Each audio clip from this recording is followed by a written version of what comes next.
স্বার্থে, সমাজের লড়াইয়ের স্বার্থে। আমাদের লড়াই হচ্ছে কোনো ব্যক্তি বা দলের বিরুদ্ধে নয়। প্রথম কথা, আমাদের লড়াই হচ্ছে দুর্নীতি, অপশাসন, মানুষের বঞ্চনার অধিকারের বিরুদ্ধে। আমরা চাচ্ছি একটা সুষ্ঠু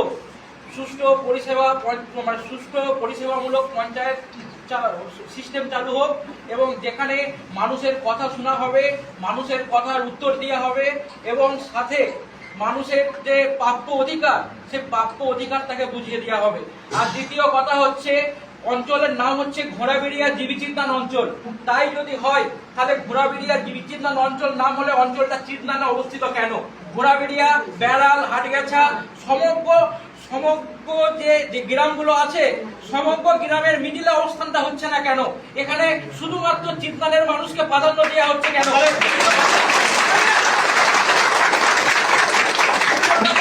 একটা ঘোড়াবেড়িয়া চিন্তানের ডিস্টেন্স, সেটা হিসাব করলে মিনিমাম 3-4 কিলোমিটার ডিস্টেন্স হবে। তো সেই জায়গায় সেই একটা ঘোড়াবেড়িয়া আছে, একটা চিন্তানের মানুষের আসতে গেলে টোটো ভাড়া করতে হয় 200 টাকা। কেন? এটা কেন এই বিবেচনাটা কেন? ঘোড়াবেড়িয়া মানুষের প্রতি এটা দ্বিচারিতাটা কেন? হাটগাছের মানুষের প্রতি এই দ্বিচারিতা কেন? পুলিয়ার মানুষের প্রতি এই দ্বিচারিতা কেন? আমি প্রিয় সাহেবের যিনি কর্মকর্তা আছেন, ওনার কাছে অনুরোধ রাখবো, ফার্স্ট অঞ্চলটা যদি জীবিচিন্তান ঘোড়াবেড়িয়া অঞ্চল চিন্তান অঞ্চল হয়, এটা সমগ্র মিডিলে অঞ্চলটা আগে মানে স্থান করা হোক। দ্বিতীয় কথা, সেটা যদি আপনাদের আপত্তি থাকে, যেটা সম্ভব নয়, যেখানে অঞ্চল আছে সেখানে অঞ্চল থাকবে, তাহলে আমরা বলছি তাহলে অঞ্চল থেকে ঘোড়াবেড়িয়া, পুলিয়া, হাটগাছার নাম বাদ দিয়ে দিন, দিয়ে শুধু চিন্তান গ্রাম পঞ্চায়েত নাম করুন। অঞ্চল যদি চিন্তানেই থাকবে তাহলে নাম দিন চিন্তান গ্রাম পঞ্চায়েত, নো ঘোড়াবেড়িয়া, নো হাটগাছে, নো কুলিয়া। ঠিক আছে? শুধুমাত্র চিন্তানের নাম দিয়ে অঞ্চলটাকে চালু করুন। আর দ্বিতীয় কথা হচ্ছে, এলাকার মধ্যে যেহেতু স্কুলের কথা আসলো, স্কুলে ভুরি দুর্নীতি আছে।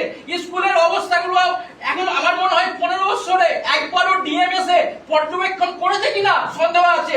ফার্স্ট, আমাদের যে আদর্শ বালিকা বিদ্যালয় রয়েছে, আদর্শ বালিকা বিদ্যালয়ে হেডমাস্টার পর্যন্ত নেই, অথচ স্কুলের সিস্টেম, ক্লাসরুম খুব বাজেভাবে চলছে। স্কুলগুলো পরিদর্শন করা দরকার। সাথে আমাদের যে ভাটুরা হাই স্কুল রয়েছে, সেখানে গুচ্ছ দুর্নীতি হয়েছে এবং স্কুলের যে পরিকাঠামো, সেগুলো মানে সম্পূর্ণ নষ্ট হয়েছে। অতএব সেই সিস্টেমগুলো বিডিও সাহেব থেকে, ডিএম সাহেব উপস্থিত থেকে সেই সব পরিস্থিতিগুলো সার্ভে করা হোক এবং যাতে সুষ্ঠুভাবে পরিবেশ তৈরি হয়, সেই সুষ্ঠু পরিবেশ তৈরি করে দেওয়া হোক। আমরা এটাই চাচ্ছি। উল্লেখযোগ্য বিষয়, অঞ্চলটা যেহেতু 5টা গ্রাম নিয়ে অঞ্চলটা 5টা গ্রামের মিডিলে হোক, যেখানে মানুষের যেতে কোনো সমস্যা হবে না, মানুষের কোনো অঞ্চল নিয়ে মানুষের কোনো ডিস্ট্রিবিউট থাকবে না এবং অঞ্চল নিয়ে মানুষের কোনো প্রবলেম থাকবে না। উল্লেখযোগ্য পয়েন্ট হলো এটাই, অঞ্চলটা আগে যেখানে মানুষের কোনো অভিযোগ থাকবে না, পঞ্চায়েতটা সেই জায়গায় আগে নিয়ে যাওয়া হোক। ঠিক আছে? কেন আমি ঘোড়াবেড়িয়ার বাসিন্দা হয়ে আমি কেন চিন্তায় 200 টাকা টোটো ভাড়া করে আসবো? কেন? তাহলে যদি হয় তাহলে আমরা বলছি, আমরা সবাই ঘোড়াবেড়িয়া, কুলিয়া, হাটগাছা, শোলবাগা, সবাই আমি আপনার ভিডিও সাহেবের কাছে অনুরোধ দিচ্ছি, আপনার নাম দিয়ে দিন চিন্তান গ্রাম পঞ্চায়েত, তাতে আমাদের কোনো আপত্তি নেই। এটুকু বলে